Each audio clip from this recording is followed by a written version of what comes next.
What's up, y'all? It's your girl Dee from the 803. This is just, I'm gonna make this video while I have the time. So like, I'm not cute or nothing.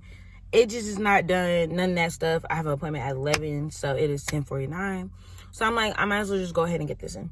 So a couple people on my TikTok asked for this video, so I'm gonna go and like put the link to it on TikTok. Beside the point. So this is basically just going over how my first year as a teacher was. My first half of the year as a teacher, of course, because I started in August and now it is December. Just for a little background, while I was in college, I was an early childhood education major. I graduated with my associate's degree from a technical college with an early care and education degree. And then my last semester of my bachelor's degree, I changed my major to family and consumer sciences, multidisciplinary, business, whatnot. And the reason why I did that was because I could not pass my test. And for people who went to my school, they know that in order to get to student teaching, you have to pass your test. In order to graduate, you have to pass your test, do student teaching and whatnot. So it's like if you can't pass your test, you can't go nowhere, you know? So I was done with all of my classes and I was still just taking like regular classes just to be able to still stay in schools like that. I didn't drop out, of course, because I feel like if I were to drop out, I wouldn't go back to school, you know? So yeah, so I changed my major, ended up graduating in December of 23. Then from January to May, I went to BOLIC, which was military school, for officer school. And then June was when I started like teacher things, like started doing stuff. June was when I got my job. But I'm not gonna sit here and lie to you guys. That first like 2 months was hard for me. It was very hard, and I would truly be lying if I said that it wasn't hard and I said that it was all peaches and cream. It wasn't. Like, I cried so much. Like, I really did cry so much.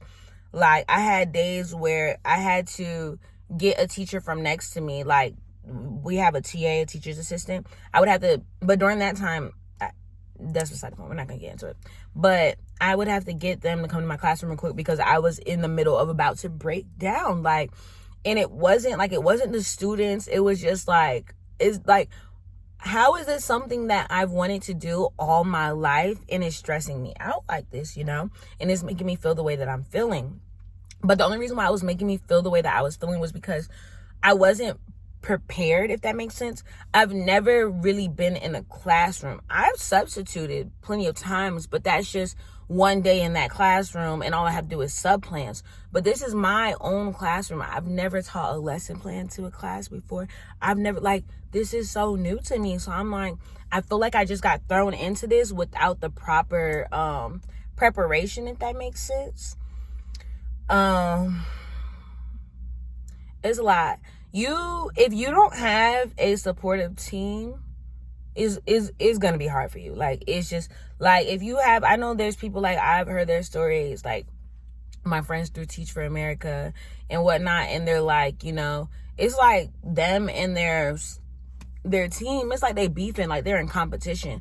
And sometimes with being a younger teacher, you have like veteran teachers who, like, it's not like they hate on you, but they feel like they know everything in the world and they kind of like look down on you, if that makes sense. You would have to understand to understand. But yeah, so luckily I don't have that problem. Like, I have 2 other people that I work close with too, because there's 3 kindergarten teachers, myself and 2 more, and we work very closely together. One of the biggest things that I was scared about was lesson plans. And luckily, I do not have to plan one single lesson plan by myself. So we meet on Wednesdays and we do our lesson plans together for the next week. So we do it the week before for the next week. That's how we do it every time. For math and ELA, we do that every week. So, and then we have to turn it into our principal by 6 p.m. So that helps very much to be able to do that, because that was one of my biggest things. And at least that I could take a step back from and not have to do that. When it comes to just being a kindergarten teacher in a whole, I feel like it's very hard for me because a lot of people tell me I'm too nice when it comes to teaching wise, because I have a soft spot for my kids. Like, I have 20 kindergartners and I have a soft spot for each and every one of them. Like, it's something that gets me. And I truly do, like, I know that I do be too nice. And also, I'm very goofy.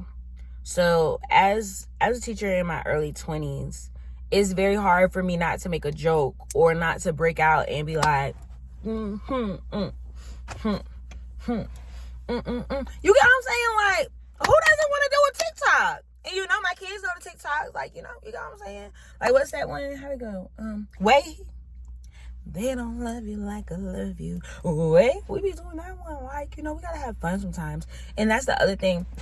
I think the other thing that stresses me out a lot is there's not really no room to have fun. So I think that's where, like, obviously it was a while ago that I was in kindergarten, but I know that when I was in elementary school, we got to breathe a little bit. We don't get to breathe because it's like these standards are so like, we need this, we need that, we need this, we need this. We need them to know this, we need them to know that. It's like just so bow, bow, bow.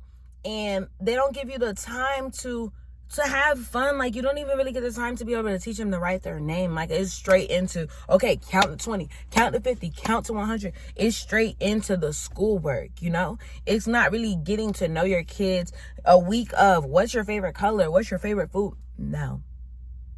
And it's like the way that the schedule is set up, it's like, okay, in the morning they come in, they're eating their breakfast, boom, morning meeting, boom, do this, boom, do this, boom, do that. It's boom, boom, boom. The only free time is lunch and recess. Simple. That's it. That's the only free time because it's literally boom, boom, boom. And it's like, if administration were to come in your classroom, obviously they know the schedule. So it's like, if they come in your classroom and you're supposed to be teaching math, but y'all over here having a dance party, what you doing? Why are you not teaching math right now? So yeah, I'm gonna stop this video right here. I'm gonna see if there's anything else I could think about and I'll add it. But if not, if I don't add anything else, which I don't know if I will, you guys can ask questions. And if I need to do a follow-up video, I definitely will. So thanks for watching if you did. Subscribe for more. And I'll definitely make some more teacher content. Even if it's like based off of certain things, like certain topics, I could do that. But bye.